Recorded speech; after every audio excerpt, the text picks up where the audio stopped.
चलिए हम लोग देखेंगे बिहार का आर्थिक सर्वेक्षण 2021-2022। तो आर्थिक सर्वेक्षण 2021-2022 जो देखेंगे तो आराम से देखेगा और इस हिसाब से देखेंगे कि एग्जाम में दिक्कत ना हो।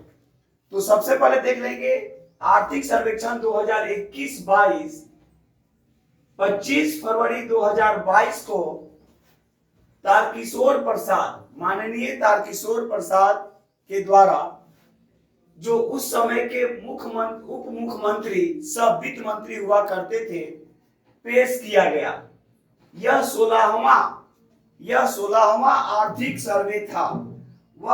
यह 16वां आर्थिक सर्वे था, याद रखिएगा। यानी फिर से सुनिएगा ध्यान से, आर्थिक सर्वे यानी आर्थिक सर्वेक्षण 2021-2022 25 फरवरी 2022 को तत्कालीन उप मुख्यमंत्री सह वित्त मंत्री माननीय तारकिशोर प्रसाद के द्वारा पेश किया गया।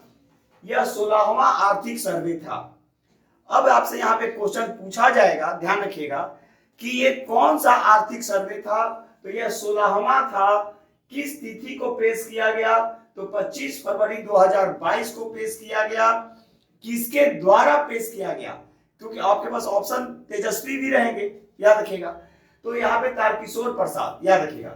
आगे आप देखेंगे, अगर आपसे पूछा जाएगा, ध्यान रखिएगा कि जीएसडीपी, तो जीएसडीपी का जो अगर आपसे पूछा जाएगा कि वर्तमान मूल्य, तो वर्तमान मूल्य कितना और स्थिर मूल्य कितना, तो एक चीज अपने दिमाग में बैठा लीजिएगा कि स्थिर मूल्य जब भी होगा वो वर्तमान मूल्य से कम होगा, यानी वर्तमान मूल्य ज्यादा होगा। यानी स्थिर मूल्य से वर्तमान मूल्य हमेशा क्या होगा? ज्यादा होगा। तो वर्तमान मूल्य क्या? तो जीएसडीपी का तो 618,000 करोड़, 618 बस याद रखिए, 1000 करोड़, बस इतना याद रखेंगे हो जाएगा। स्थिर मूल्य पे तो 419,000 करोड़, यानी ये किसका? जीएसडीपी का। उसी तरह आपसे पूछा जाएगा निवल राज्य घरेलू उत्पाद पे, तो निवल राज्य घरेलू उत्पाद पे अगर होगा तो फिर यहाँ भी वर्तमान मूल्य देखेंगे और स्थिर मूल्य देखेंगे। तो वर्तमान मूल्य 566,000 करोड़ और स्थिर मूल्य 379,000 करोड़। अब एक चीज यहाँ पे एकदम दिमाग में बैठा लीजिएगा कि कुछ दो का अंतर देखने को मिल रहा है। तो दो का अंतर क्या देखने को मिल रहा है, इसी को देखेंगे। तो वर्तमान मूल्य देखेंगे, अगर जीएसडीपी का वर्तमान मूल्य तो 6 कहीं ना कहीं याद रखिए और ये 4, तो 4 और 6 यानी 46 याद रखेंगे। और यहाँ क्या याद रखिएगा? 35 याद रखेगा। यानी यहाँ 46 याद रखिएगा, यानी पहले 4 आता है तो पहले स्थिर मूल्य क्या? 11 12, फिर वर्तमान मूल्य तो 6, तो 4 और 6 याद रखिएगा। याद करने का तरीका है उसी तरह निवल राजस्व में पहले स्थिर याद रखेंगे तो 3 और फिर वर्तमान मूल्य 5, तो 3 2 5 ऐसे भी याद रख सकते हैं, यानी 35। और यहाँ 4 2 6 यानी 46 भी याद रख सकते हैं। अब एक क्वेश्चन आपसे ये भी पूछा जा सकता है कि लॉकडाउन के दरमियान जीएसडीपी पे क्या प्रभाव पड़ा। अगर बिहार के संदर्भ में देखेंगे तो जीएसडीपी में 2.5% की वृद्धि देखने को मिली, वहीं पूरे देश में 17.5% की कमी थी, याद रखिएगा। यानी कहने का मतलब कि लॉकडाउन जो हुआ था, सबको मालूम है 2020-21 पूरा लॉकडाउन में चला, तो 2.5% की वृद्धि कहां हुई?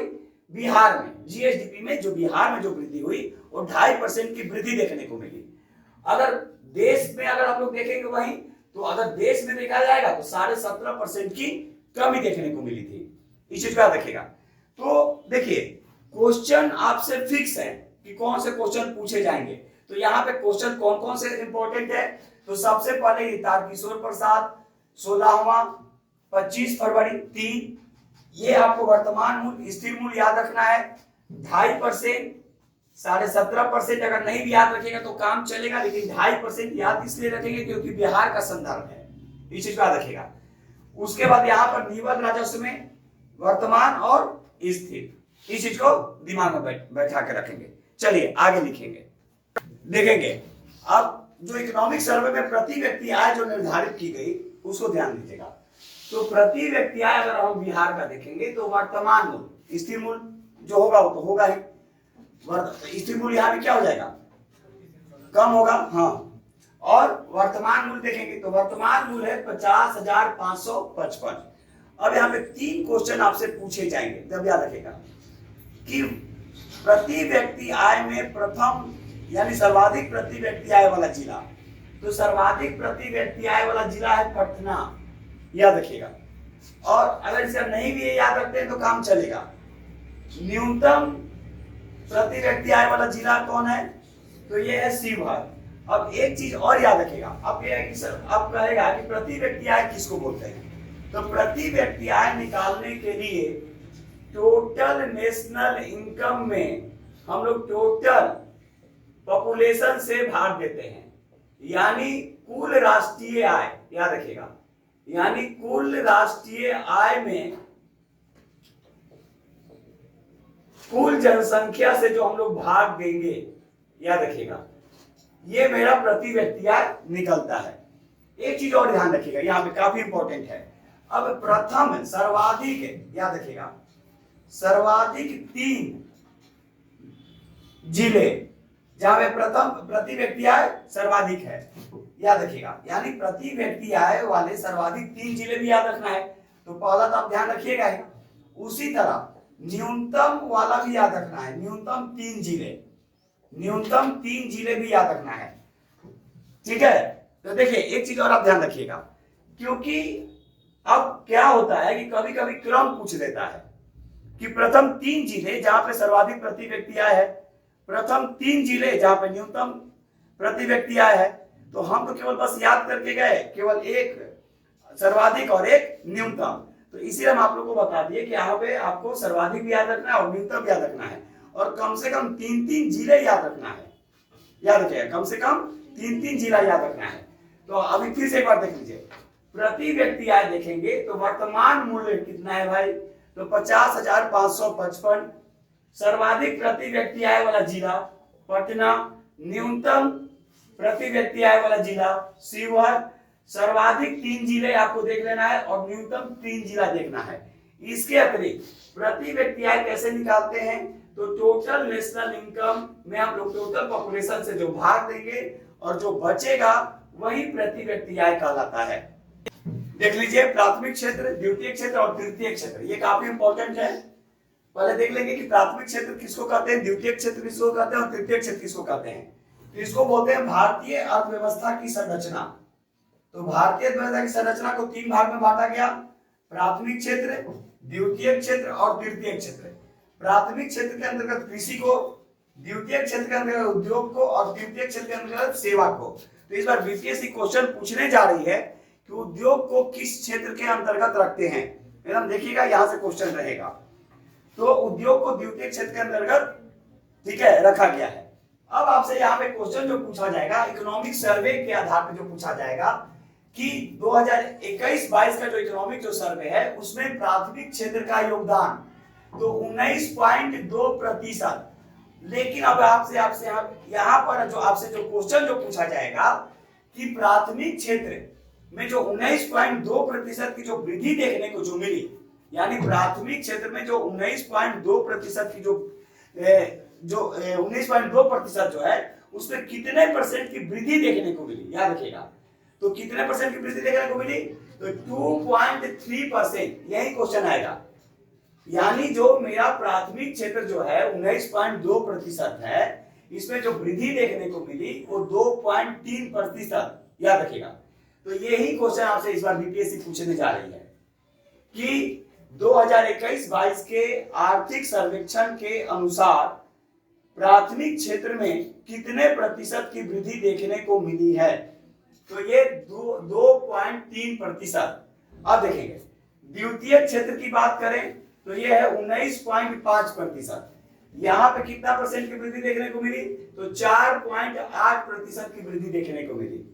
तृतीय क्षेत्र देखेंगे तो 61.2%, याद रखिएगा।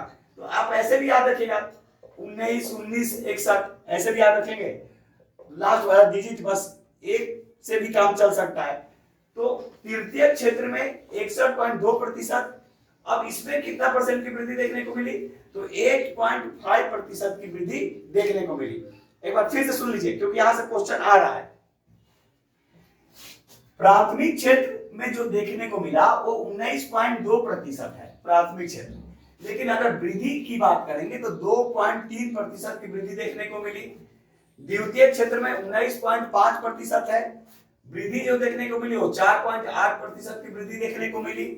तृतीय क्षेत्र में 61.2% है, वृद्धि जो देखने को मिली वो 8.5% की वृद्धि देखने को मिली। तो ये अपना दिमाग में बैठा लेंगे।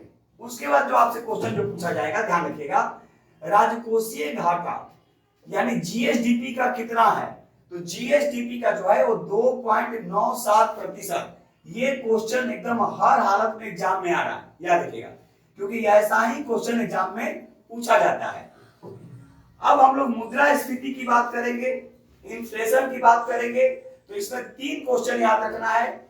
एक पूरा संपूर्ण यानी जो समग्र, तो समग्र याद करने से पहले आप देख लीजिए ग्रामीण, शहरी और उसके बाद एवरेज निकाल लीजिए। तो ग्रामीण कितना है 2.8%, शहरी कितना है 4.9% और समग्र कितना है तो 3.1%, याद रखिएगा। तो इस तरह से हम इकोनॉमिक सर्वे आपके सामने रखे और आराम से इसको देखिए, और जहां भी डाउट हो उसको एक बार अपना सर्च करके भी आप देख सकते हैं, क्योंकि डाटा है, थोड़ा सा आपको डाटा याद रखना पड़ेगा। पीछे से याद रखिएगा, डाटा याद रखेंगे फिर आपको वहां पे दिक्कत है। हाँ, ये ध्यान रखिएगा, ये नहीं कि पूरा डाटा रट जाइएगा, पूरा डाटा रखिएगा तो फिर आप भूल जाइएगा। डाटा का कुछ पार्ट, जैसे शुरू का पार्ट याद रखिए और पॉइंट के बाद 1 याद रखिए, यानी पॉइंट के बाद जो 1 डिजिट तक है उसको याद रखिए। तो उससे क्या होगा कि आपके दिमाग में बैठे रहेंगे। और कहीं ना कहीं तो भाई आपको तो वर्क करना पड़ेगा, सबको करना पड़ता है, तभी जाकर याद होगा। क्योंकि ध्यान रखिएगा कि यहां से इकोनॉमिक सर्वे से क्वेश्चन रहेगा तो रहेगा।